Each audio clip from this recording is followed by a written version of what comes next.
আহমদহু নসল্লা রসুল করিম সম্মানিত হাজরিন, ছোট্ট একটি বিষয় নিয়ে আপনাদের সামনে উপস্থিত হয়েছি।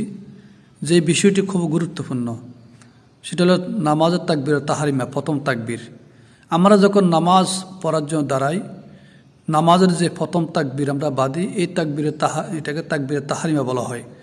ইমাম শাফি, ইমাম মালিক, ইমাম মোহাম্মদ রহমতুল্লাহ নজদিক তাকবীরে তাহারিমা বলার দ্বারা সে নামাজের ভিতরে প্রবেশ করলো, নামাজে প্রবেশ করেছে। আর হযরত ইমাম আবু হানিফা রহমতুল্লাহ নজদিক তাকবীরে তাহারিমা যেই ব্যক্তি বাঁধল নামাজ পড়ার জন্য, ওই তাকবীরে তাহারিমাটা হলো নামাজের জন্য শর্ত। আর সাহেবাইন বলতেছেন, যেই ব্যক্তি তাকবীরে তাহারিমা বাঁধলেন, সে তাকবীরে তাহারিমা বাঁধার কারণে সে নামাজের ভিতরে প্রবেশ করলেন। আর এই তাকবীরে তাহারিমার দ্বারা যত নফল আছে সকল নফলও আদায় করতে পারবে।